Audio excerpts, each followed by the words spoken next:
Contributors include Imaginable Futures, envisioning a future where learning sparks opportunity and thriving belongs to everyone. Learn more at imaginablefutures.com. And the listeners who support this NPR station.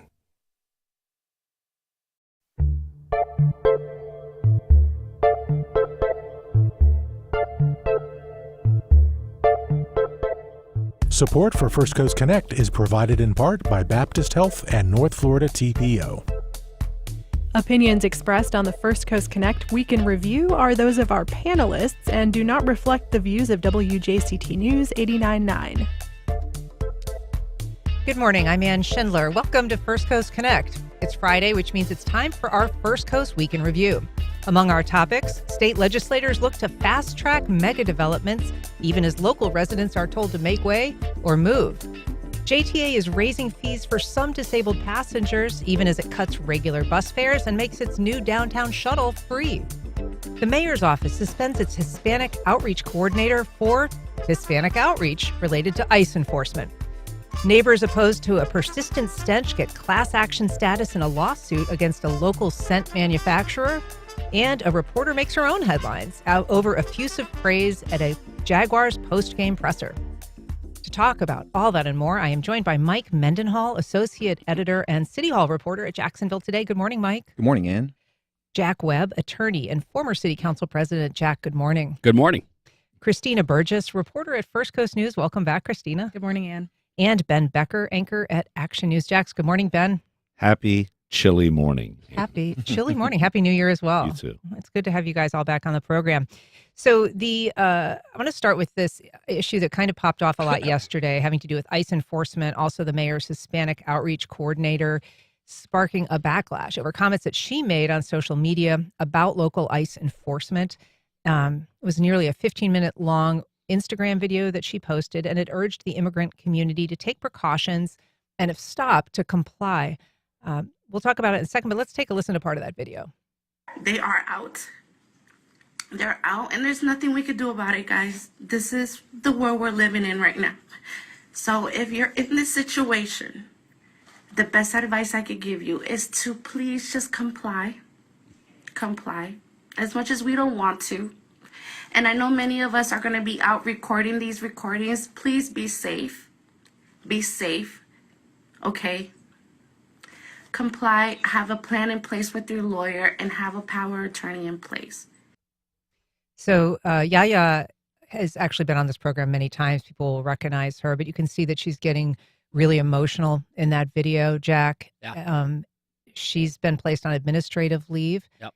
And it's something that the mayor addressed a little bit yesterday about the reasons behind that. What are you hearing, and what are your thoughts about it, just from a civil rights perspective, since that's sort of your area of law? I absolutely appreciate that. Really, it's first of all, the mayor put her on administrative leave despite the calls for her head coming from other elected officials around the state. Okay, I think what the mayor's office is doing is dead on. Okay, let's respect her due process rights. Let's figure out what happened here. Now, what I just heard sounds pretty reasonable and commendable. I think DeSantis made the comment that it was actionable or something like that. There's nothing wrong with what she said, but what's complicated here, what complicates the analysis is the fact she's a public employee. If she were a private employee, it would be protected. This is not a situation where the school board, you know about that particular case. You guys talked about it last week or this week. But this is a situation where she is, again, in a private context, this would be protected absolutely under the First Amendment. But again, under the legal analysis, the first question is whether this is a matter of public concern or is it related to her position. It's clearly related to her position. So she's not acting as a private citizen here. She's acting as an employee. And then there's a balancing act between her First Amendment rights and potential disruption to the city. I think that's what the Deegan administration is concerned about, is that if she, the very fact that Yaya distributed or made these comments from her into her private account, but during city time, implicates the city and the mayor's office. Let's face it, the administration's swimming in a big ocean of red sharks at this point, looking to pounce. Would these comments not be incendiary to the community, but incendiary to political officials who may disrupt her operations, her administration? Yes. So I think she's doing the right thing by suspending her, at least temporarily. I don't think this warrants termination, but quite honestly, I give her, on a personal level, I think what she said was reasonable and commendable. Yeah. Christina Burgess, one of the questions that has emerged is, of course, as we said, she's the Hispanic outreach coordinator. There are a lot of people of Hispanic descent that are being stopped, whether or not they're U.S. citizens, both here in Jacksonville and elsewhere. And to some people, they've said, that is sort of her role, to talk to people in the community who are impacted as Hispanic members of this community for one reason or another. Yeah. But as Jack mentioned, the governor has come out basically saying, this was inappropriate. The attorney general labeled her comments illegal. Mm-hmm. And even our state rep here in Jacksonville, Kian, calling it lawless. Is it lawless to encourage someone to avoid arrest? Should these comments and notifying people about these stops, where do they fall? Well, I know you just hit on it earlier when you were mentioning her role, and I think she probably knows her following and she knows her audience at that time, and I think we also saw how emotional she was. So I think it could have been where she was sitting in a moment where she was thinking about those people who she connects with on a day-to-day basis and those people who do look to her, and maybe she was even receiving calls and emails of people being like, hey, what do I do or what can we do? This week I spoke with an immigration attorney just here locally, and I know with this attorney's background, they were just speaking to kind of what Yaya was saying in her video, trying to help residents, trying to tell them or just keep them informed, keep them updated on this is the way to go about things in the right way, in the safe way, and kind of also go to people who can help you connect with those resources. And I think that people see Yaya as that resource to connect with. Sure. And one of the things that she was offering, in terms of what she's been hearing and the need out there, she was saying, if you need groceries, if you're at home and you can't leave, reach out to me and I'll help provide those services.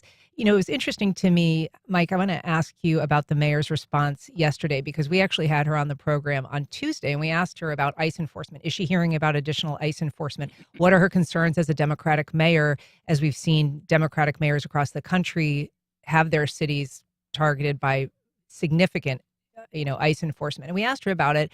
Let's listen to what she had to say and then I want to get your thoughts. I think the sheriff is supportive of what of those ICE policies. I'm not saying of what just happened. I'm saying that they have been in partnership with ICE for many years. Yeah. And I think there's a good relationship there. So I don't see anything on the horizon that would indicate that they would target us, because I think they already have a pretty good partnership with JSO. When she's saying what just happened, she's referencing Minneapolis, of course, but she was basically saying she hadn't heard about any major influx for ICE, and yet all of this news yesterday. Yeah, and I was at the press conference yesterday at the mayor's office, and I actually followed up with a similar question. I asked her if she'd been briefed about, the current ICE enforcement levels, and if she has heard reports of an increase. And she still maintained pretty much that same line and said that, well, first of all, she had not been briefed because of the enforcement operation as a contract between JSO and ICE. But she also said too that she had not heard of increased levels of immigration enforcement. And she didn't really attribute the incidents that we've seen and that we've heard about to anything additional. I also we had the opportunity. The majority of the press conference was about Yaya and her suspension, and it was interesting. So Mayor Deegan, she did not come out against any of the content, and she, as a matter of fact, seemed to be supportive of the content that was in the video. But she said that the infraction really was violating the city's social media policy. It was she did not get the message clearance from either the mayor or the communications staff before putting it out there. It was recorded on company time in her city office, which and put out on her personal social media feed. So that was part of the infraction. And Mayor Deegan, she also made an interesting comment to say that not only Yaya, but other people in her office have had issues in the past with speaking out of message or out of step with the administration, or not getting clearance to do that. So in a way, it was almost her kind of sending a message to the rest of her staff as well with such a politically charged issue. Ben, one of the other things that happened yesterday was this news about a woman who punched a trooper who was part of a joint enforcement effort with ICE. And that woman was arrested, but that also became part of a kind of fat target on Jacksonville's back yesterday when it came to the attention of statewide officials. Right. And we all saw some of that on social media yesterday. And very unusual to get a picture like that on official state accounts. You see her face. We end up getting the mugshot and all that at the end of the day. And you get the comments from the state officials as well about it, which was, again, this is a different world, right? It's not like it used to be where you got kind of the communication from whether it's federal or state agencies it's kind of benign. They're almost convicting her before, she's even gone to any kind of trial or first appearance or anything like that. But it was very interesting. We talked to the shop owner where that happened, and they talked about basically how people are scared and there's a lot of fear there right now. Yeah, it is something that we're hearing. I want to just read a little bit of a message that we got this morning from one of our listeners just before the piece aired, just saying, I want to be clear that for many people, the concern is not the idea that violent criminals should be removed from the country. Most Americans do not fundamentally disagree with that concept. What is deeply concerning is how enforcement is being carried out under the current administration, often in ways that feel inhumane, aggressive, and unaccountable. Went on to say ICE's presence in Jax also feels political in nature, particularly in a city led by a Democratic mayor and heightened partisan pressures. When the enforcement appears selective, aggressive, and shielded from consequence, it makes everyone less safe, everyone, undocumented immigrants, legal immigrants, and American citizens alike. Jack, do you, in an environment where there is administratively such support for ICE enforcement, and also concerns about a lack of due process, the advice from someone like Yahya is, comply. And certainly that is always advice that is best followed when it comes to being stopped by law enforcement. But there doesn't seem to be much recourse for people if they feel like they're being unfairly stopped. And we've seen some videos of that as well. People who are U.S. citizens who've been detained and handcuffed and taken even from their workplace in Minneapolis, for instance. Mm-hmm. So what do you as an attorney advise people if they're being stopped, if they feel that they are wrongfully stopped, or if they feel that they just wouldn't receive due process if they are stopped and taken away? We cannot, in this current political environment, count on law enforcement to de-escalate. So whereas ordinarily, I'm like, assert your rights. But I would say, much like Yahya said, and much like lawyers all over the country and legal scholars are saying, comply, stay safe. Because you don't know how quickly this thing could spin out of control. What the comment that you just read really is striking, and it really goes to the comments that J.D. Vance was making yesterday, I think, with regards to the supremacy clause, absolute immunity, sovereign immunity, things of that nature. And it really, the Justice Department and the administration have really, the fact that they're bringing ICE in, they're subject to federal jurisdiction. All right. So sovereign immunity precludes state prosecution for criminal acts by federal officials. Okay. So you got that. And civil liability really doesn't exist anymore. You'd have to bring a claim under what's called a Bivens action, which has been kind of eviscerated over the last few years in a decision written by Clarence Thomas about 4 or 5 years ago. But so again, there's truly a lack of accountability here, and it's downright frightening. But de-escalate, or don't even de-escalate. Don't escalate. Yeah. Just do what Yahya said, comply, but have your passport in place and have a power of attorney all set, and make sure you've got a plan of communication. We've got a call from Linda in Mandarin. Good morning, Linda. Go ahead. Yes, I think, and I look, the conversation is what it is nationally, which we are making ICE law enforcement. They're not. They're immigration people. So I'm a U.S. citizen. I go on a college campus that has an agreement with ICE. I'm being subject to, if they look at me and they think they want to stop me, and Jack just said, have your passport, have your papers.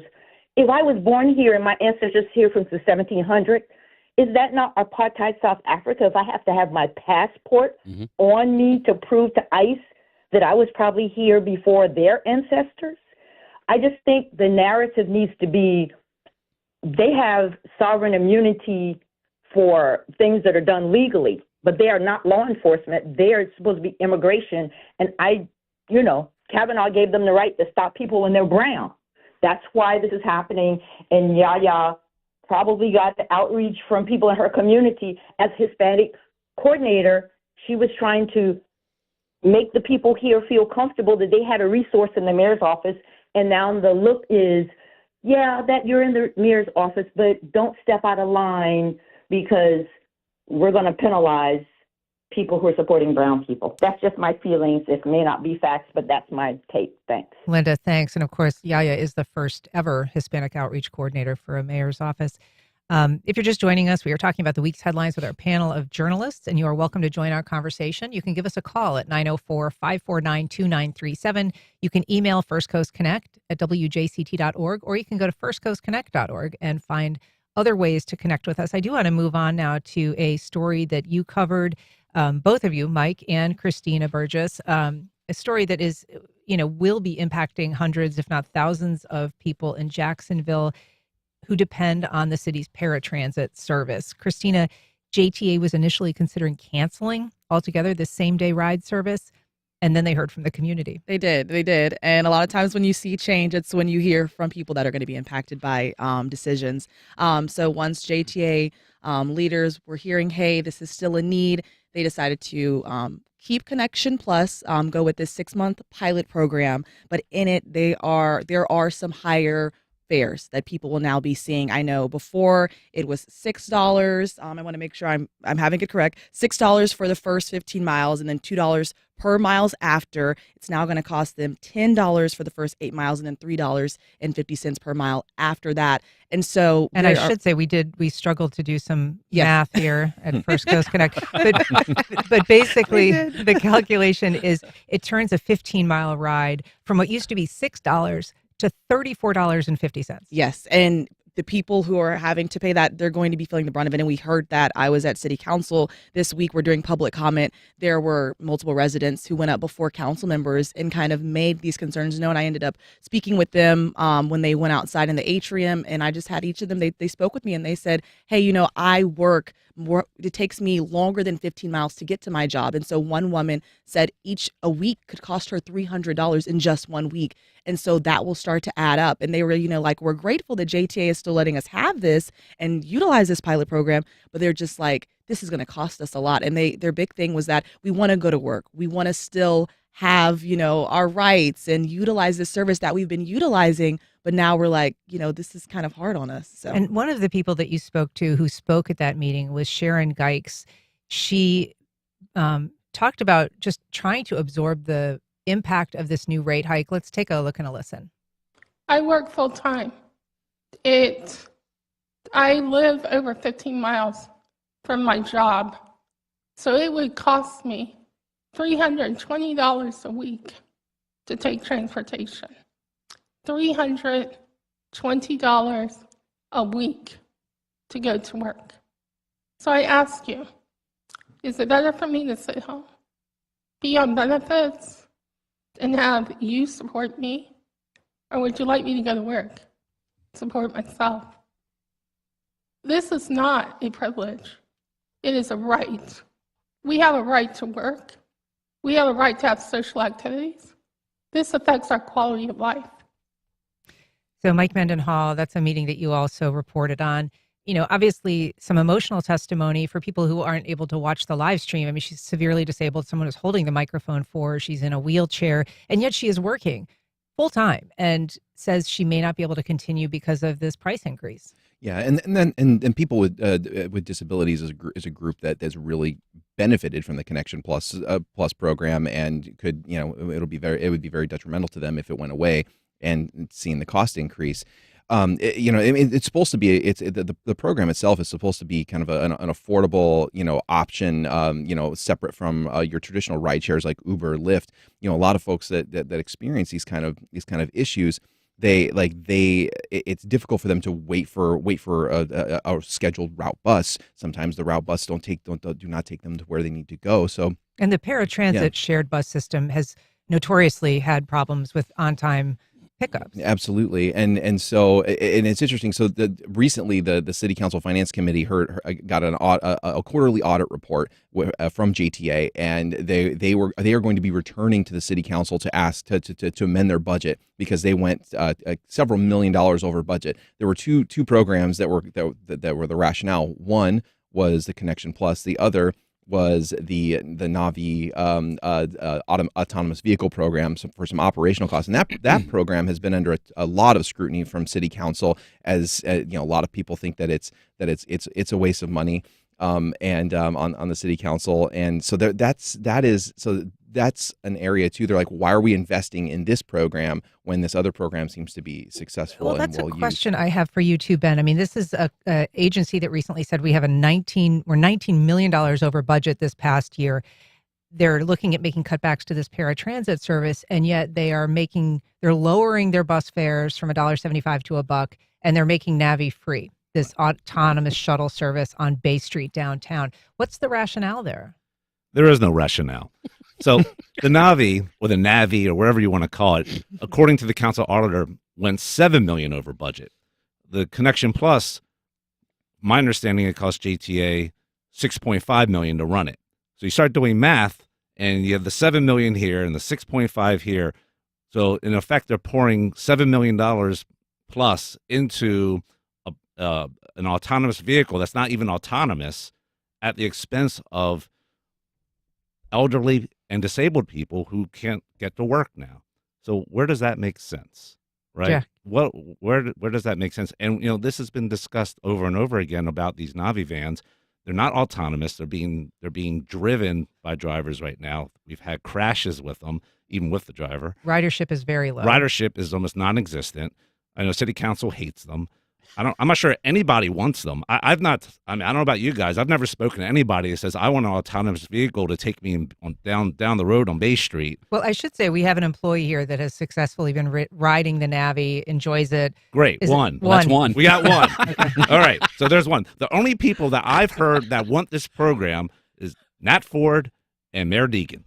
Nat Ford, the head of JTA. Yes. Yeah. Beyond them, I don't know anybody that said, yes, we must have autonomous vehicles in downtown Jacksonville. Well, you look at cities that have implemented autonomous vehicles, like in California, that actually are autonomous. They don't have a driver. They're cabs that are working around the city. They're certainly flexible. Mm-hmm. And you kind of wonder, Jack, is it necessary for a agency to take that on when there are presumably private companies that to some extent are already doing that? Well, that's a really good question. And I think it goes to, I'm watching the video here, and that young woman was speaking to the Jacksonville City Council.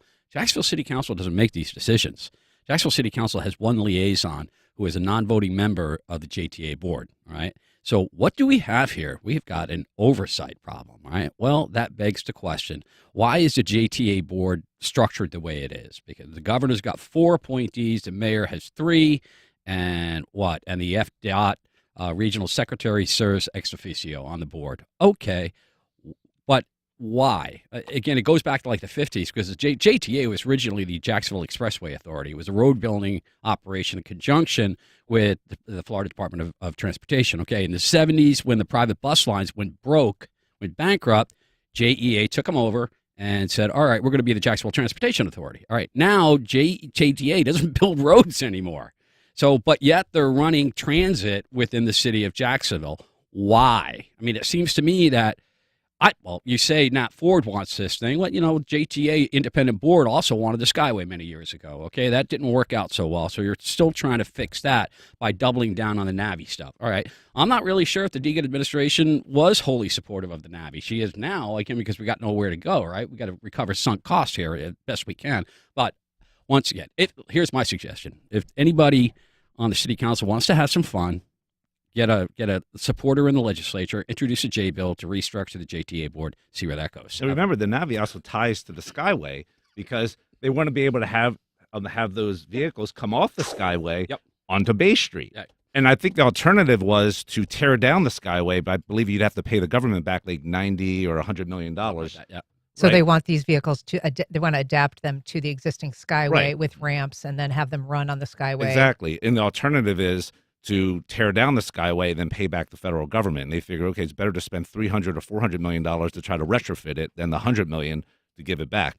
You do the math. What's better? We've got a call from Pablo in Southside. Good morning, Pablo. Go ahead. I think everything he's saying is absolutely right about how they're handling the Navi. I mean, it's just a total disaster. It doesn't connect very well to the Skyway. It doesn't run on game days. I know they just set out a statement that it'll be ready for the next season, but think about that for the Jags and all the events that are held at the stadium. That's going to be closed for the next 2 seasons. So they're effectively buying themselves another 2 years to fix a system that doesn't work. Like he said, has the drivers in the vans, doesn't run very well, doesn't run when we need it, has very low ridership that's propped up by the JTA. I mean, why are they not exploring real transit alternatives? Sure, Connection Plus, and I think Connection Plus has its place in the system, but they need to be improving the buses. They need to be investing in actual Skyway, repair and replacement and expansion, but also light rail. Where'd the light rail system, when they pushed that out last year, that's just disappeared. So, yeah, the city needs to be taking a deeper look into the JTA. All right. Thanks, Pablo, for your comments. If you're just joining us, we're talking to Mike Mendenhall, Jack Webb, Christina Burgess, and Ben Becker about the week's headlines. And you can join the conversation at 904-549-2937, or you can go to firstcoastconnect.org. Ben Becker. And not to beat a dead horse, and I'm not taking a position on this, but the Navi also isn't street legal also. That there's not a dedicated lane for it, and currently right now to be able to run it, an autonomous vehicle down Bay Street, they hope to do, would not be legal. That's why they have the driver in part? Well, they don't have the technology yet to be able to do it, but they still have to get approval to eventually be able to have autonomous vehicles. When they have the technology. Fully autonomous vehicle to run down Bay Street. All right. I want to move on now to some development disputes both here and in Tallahassee. Here in Jacksonville, a city council member kind of ran into the crosshairs of the community on the north side after some controversial comments he made at a land use and zoning meeting January 6th. He was responding to objections from residents up there about a high-density community that was looking for a zoning change to come in. Ben, you covered this. I want to listen to his comment, and then we can talk about it. Guys, Jacksonville is growing. There's going to be density happening in Jacksonville. You guys have a lot of area, a lot of square footage in your piece of town. On my side, in E-Town, there's a lot of development happening too. I can't tell the developers, I can't, but it's not going to be fair for me to tell them, hey, only 100, RLD 100, because I don't want any density. So the fact is, if people don't want density, go somewhere else. It's coming to Jacksonville. So we have to be able to conform to that. So the city council member representing those Northside residents didn't take kindly to that, Ben? No. So that was Raul Arias speaking. He was directing that to Mike Gay, who represents District 2, and also to the northeast side or north side, as you will. So just imagine this. You live in northeast Jacksonville. You're a second-generation Jacksonville resident, a third-generation Jacksonville resident, a fourth-generation Jacksonville resident, and you're being lectured to by a guy who came here from Miami 10 or 15 years ago to tell you, if you don't like development coming to your area, move out. How do you think that went over? Mike Gay lost his mind. Okay? The people on their Facebook pages went crazy. Mike Gay is the city council member. Yes, for that right. district. Like, and their reaction was, this is what I heard, it's what Mike Gay heard, was, how dare you speak to us in that manner? How dare you tell us that we have to leave because you don't want development where you are? So after this, about a week later, Raul Arias apologized. And we don't see public apologies too often on the dais at city council, but that's what happened. Well, let's take a listen to his apology. Words matter, and I said something I shouldn't have said last week in LUZ committee, so I want to apologize not only to you, Mr. Gay, but also to the community in general. What I said really affected a lot of people that were here, and I just want to let you guys know that I misspoke. My frustrations were clearly, we need more houses in Jacksonville, and a lot of people are building houses in the south side and all different parts of town, and we need more development. So he apologized, Jack, but big picture, he said, Raul Arias said, look, I can't say no to a developer. And in fact, this rezoning moved forward 6-0. So, the people on the council aren't saying no to this developer. it is true that developers in this area typically get what they want. Well, so much for elected representation. All right, we're just gonna. The reality is political. Reality is that I got to default to the whims and the demands of the developers. Whoa. Okay. All right. That's problematic in and of itself. But number two point, Warren Alvarez, who is a long-term representative from that area, who's now deceased, he's rolling over in his grave.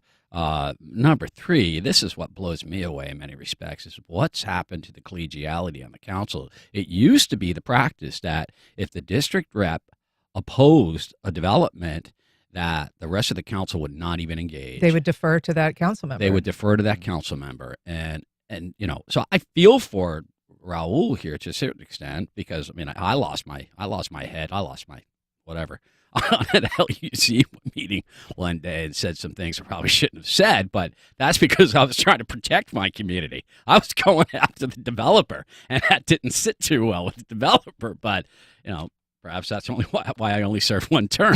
But lessons learned. Lessons learned.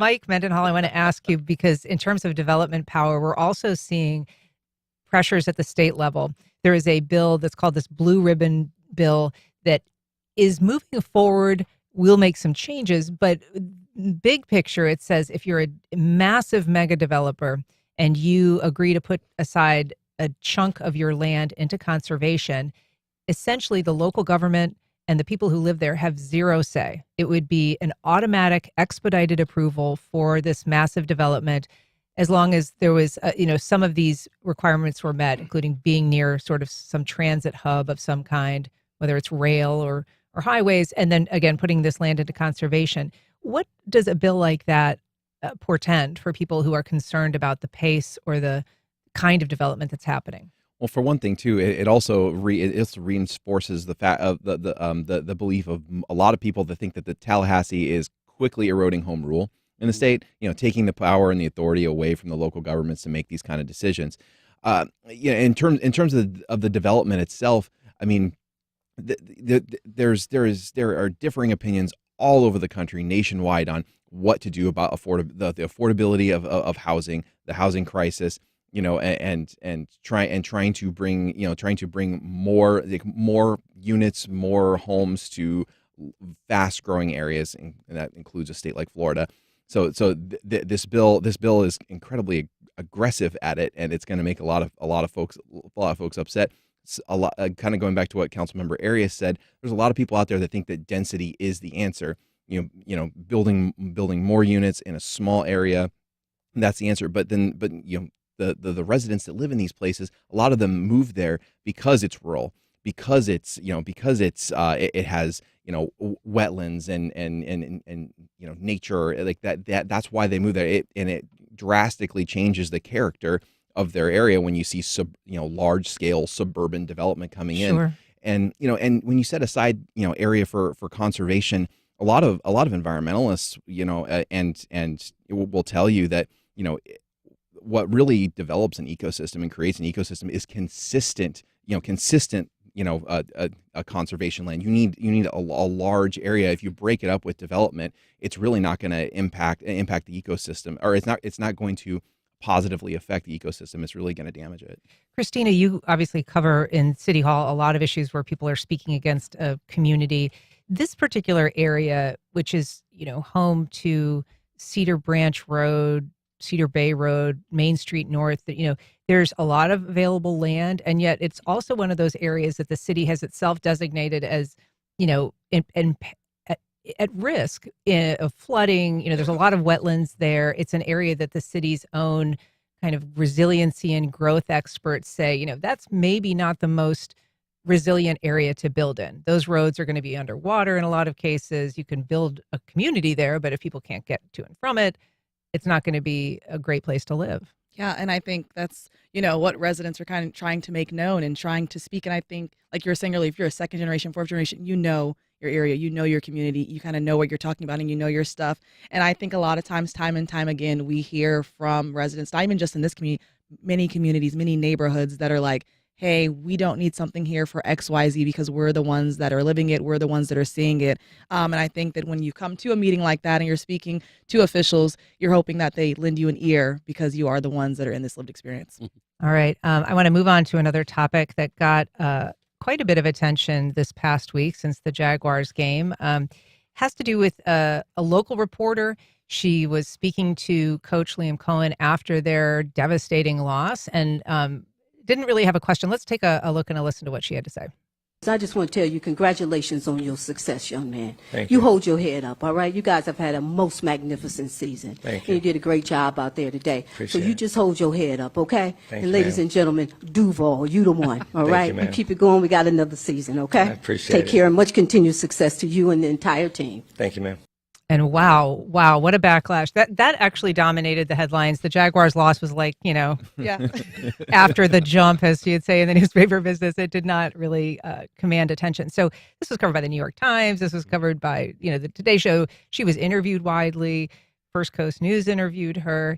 A couple of thoughts I want to get you guys thinking. I mean, obviously there was criticism from the world of journalists saying this wasn't journalistically sound. She shouldn't be just effusively praising the coach. That wasn't, and then there were a lot of people defending her and a lot of backlash to the media from people saying, why can't you just be nice? This person had nice things to say.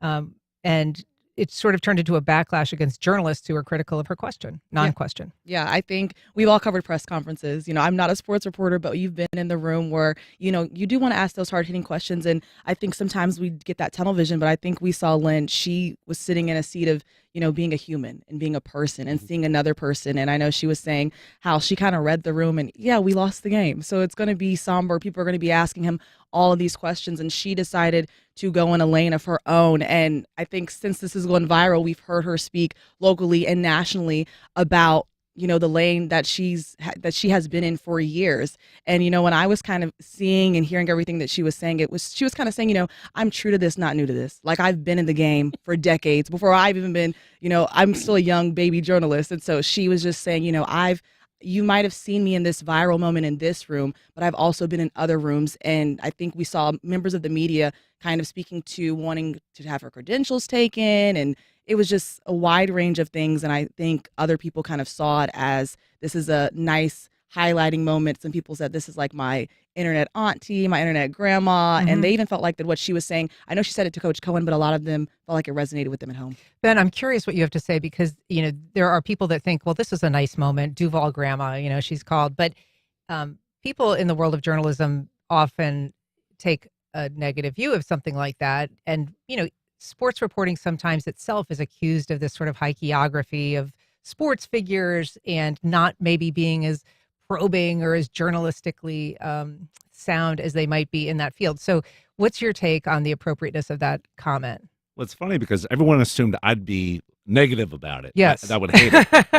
I love it. I thought it was fantastic, right? Look, I covered sports for more than 10 years, okay? I've been in these news conferences. They ask the coaches stuff. It's always the same coach speak that you get back. You never really get anything of value out of these news conferences that blows you away. As soon as I heard this, I turned to Tanika on the set and I said, this is going viral. Really? And sure as heck it did.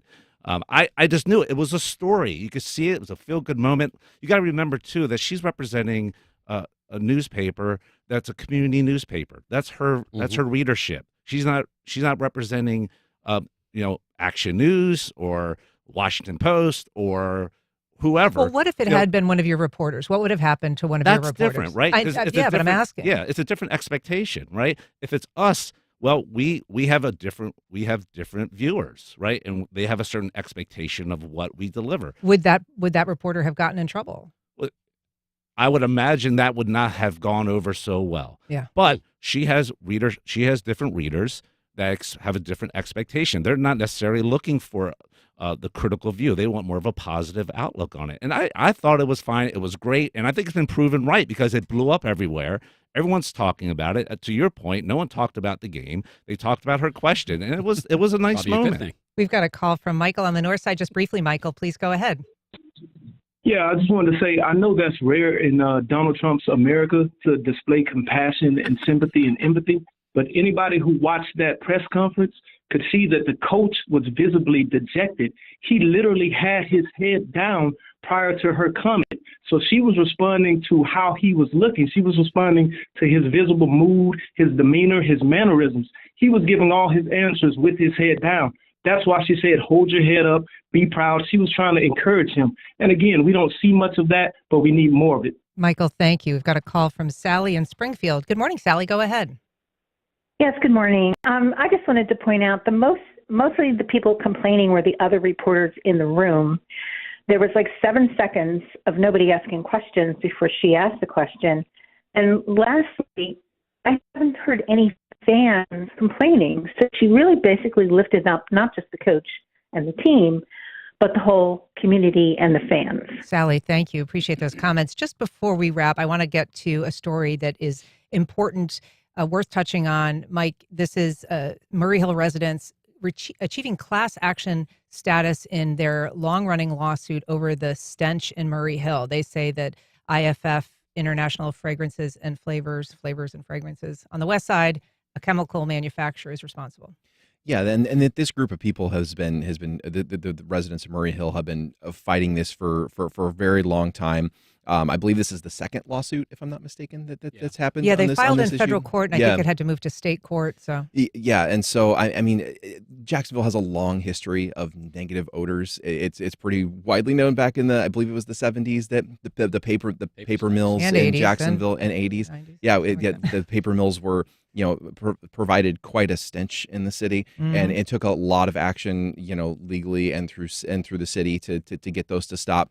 So, I mean, I think that, the folks that are filing this lawsuit, they're really looking for people to listen and to believe them. Jack, as he noted, I mean, the city has a reputation. This plant also has a reputation. They insist the smell is not originating from them. They say they've got very strict procedures in place to keep emissions that smell from escaping. And yet anybody that lives in that area near that plant, and now more and more because Murray Hill is growing so quickly, people in Murray Hill, they say they can't go outside for runs. They can't go outside for barbecues. It is a horrific smell. Well, my office is in Riverside, and we get it over there, and it's seasonal. It's really interesting. It is pretty pungent, and I kudos. Well, my understanding as well is that the analysis that's been done thus far, the evidence that's been collected, has pretty much pointed the finger. They would say otherwise. They would say otherwise, and I had my own theories as to where it was coming from. But apparently, they've pled enough to survive motions to dismiss, and they got the class certified, under Judge Dees. And that's significant. It's very significant. They've been fighting an uphill battle on this thing. Let's face it. This organization has got some clout in the community as far as First Coast Manufacturers Association and other members in which is a lobbying group. A lobbying group. So they're pretty powerful. So for the Murray Hill group to get this boulder pushed as far up the hill as the mountain as they have is kudos to them. We'll see where it goes. Christina, this is a story First Coast News has covered for many, many years. Just briefly, I know that's something you guys are still staying on top of. Is this a significant development? It definitely is. I know I got here in 2024, but reporters that even came before me, they had been covering it. And so it has been a big deal. And so I know this is a big move for this community, and we're going to be keeping our eyes on the direction that it goes. Ben, your thoughts just briefly? Maybe we need another stink study. The city did one. Yeah. Right. They have the stink meters Yeah. up everywhere. It was kind of inconclusive. Well, it basically said we now know what direction the wind is blowing. It didn't really tell us much. They didn't really come with any big conclusion. And I think they concluded that a lot of the smell was coming off a tributary or one of the fish weir or whatever. Down in that area. So I don't know. Well, it's a big issue. We will continue to cover it. Mike Mendenhall, Christina Burgess, Ben Becker, Jack Webb. Thanks so much for being here. Great talking to you all. Thanks for having us. Thanks for having us. All right. Up next, how a local potter's work ended up hanging on a vice president's Christmas tree.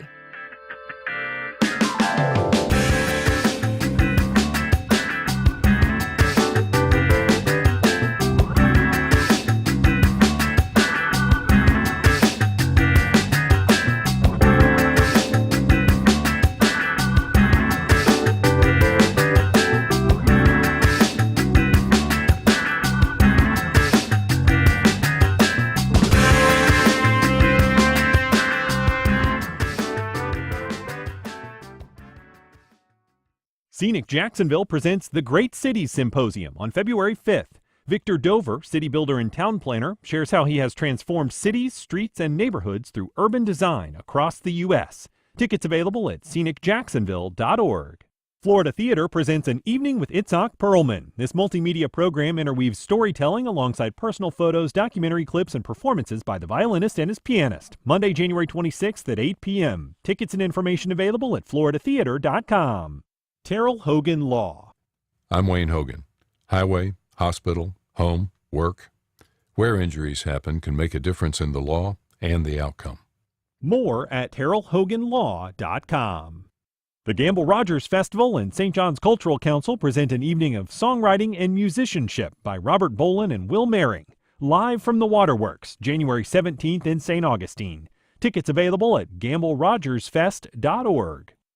Congaree and Pen, dedicated to agriculture and culinary endeavors, offering field-to-fork dining and outdoor experiences on over 300 acres. Sip, dine, explore. Information at congareeandpen.com. How a personal misdiagnosis led an emergency room physician to help others navigate the healthcare system. On the next, What's Health Got to Do with It?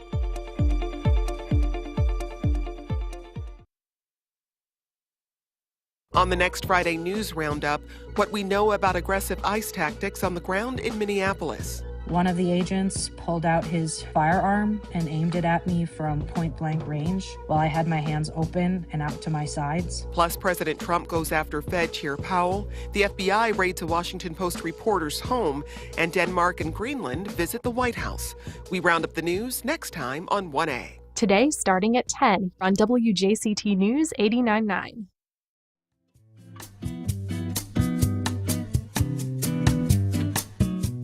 Welcome back.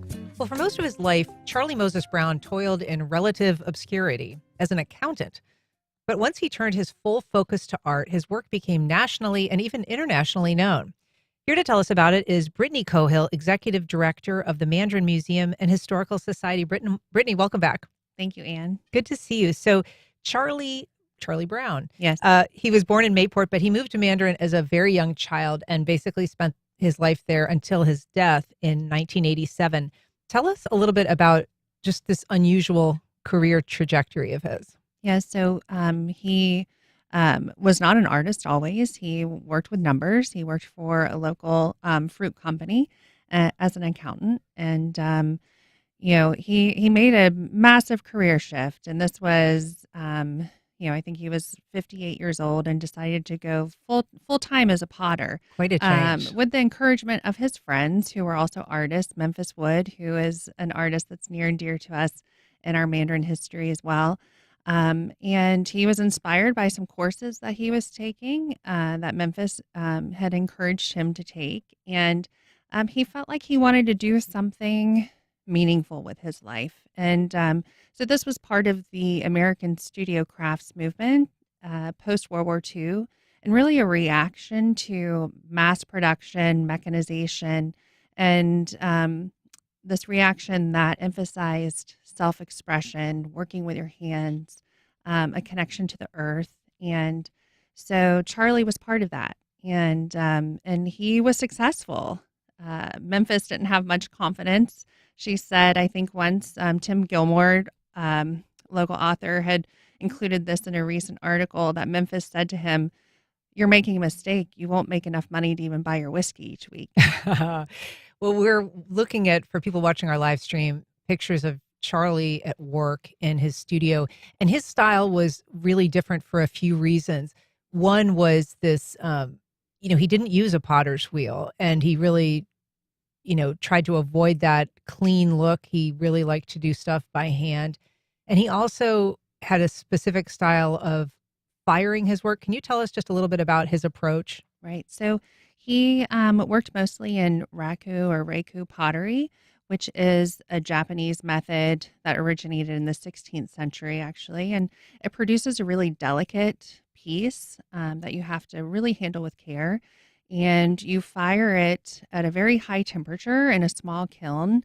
And then when the kiln is opened, You bring it out, and while it's still very hot, you put it in some sort of combustible material. Charlie used sawdust, and I think the public might be seeing photographs of him at work, pouring it and putting it into this sawdust. And so sometimes it could be a dicey procedure. His first shop did burn to the ground. Oh, wow.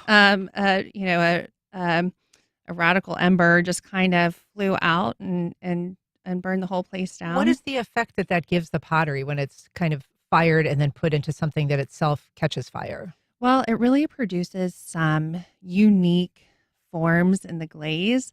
And, the potter themselves, they really don't know exactly what the outcome will be. And I think that's part of the fun and part of the production process. And I mentioned before the break that some of his work, he did pots, but he also did jewelry, he did other pieces, and he also did Christmas ornaments, one of which ended up in the vice president's house. Yes, so Walter Mondale and Mrs. Mondale in the late 70s, early 80s, there was this focus on American crafts artists. And so he had several of his ornaments sent to D.C. and were on the vice president and second lady's Christmas trees. He also was known for harvesting by hand his own clay. He would go down to Green Cove Springs and sort of dig it out of the riverbanks there and use that. It was all part of his tactile artistic experience. Yes. And there's so many wonderful quotes from Charlie about his love for just having his fingers in the clay. And I think it's so much more than that, not just clay in general, but the clay that's part of the land that he feels so connected to. There's a great quote from him that you all have in your display where he says, "My greatest wish is that I will leave behind me a few statements in clay that have a timeless and precious quality which makes for endurance," which I think is, great, just speaking of his desire to have a legacy. The museum is lucky to have an exhibit with his pieces in it. It's called When the Kiln is Opened, The Art of Charlie Moses Brown. How long is this on display? Till March 21st of this year. Okay. Yes. And if we have a link on our website, but if people want to get more information about the exhibit, where should they go? MandarinMuseum.org. They can find information there, and we're open Wednesday through Saturday, 10 to 4, free admission. Excellent. Well, Brittany, thanks so much for coming on and telling us about Charlie Moses Brown. Appreciate it. My pleasure. Thanks. All right. And that's our program. Thank you for listening. If you missed anything, you can find all of our programs, past and current, at firstcoastconnect.org. And while you're there, you can sign up for our new daily newsletter, which gives you show information, behind-the-scenes information, and also a chance to submit questions to our guests in advance. First Coast Connect is produced by Stacey Bennett. Our associate producer is Isabella Casapow. Our show is directed by Brady Corum, and our theme music is performed by Club de Belugas. Don't forget to listen to WJCT's What's Health Got to Do with It, Saturday at 4, when Dr. Joe Servin discusses the uncomfortable realities of living with gastrointestinal grief.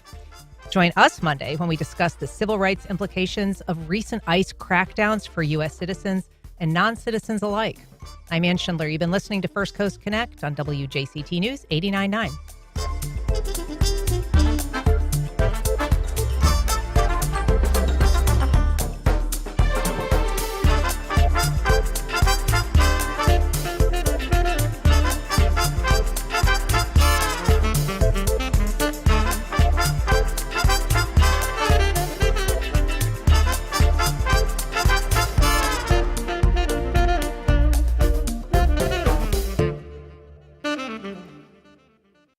Support for First Coast Connect is provided by Baptist Health and the North Florida TPO.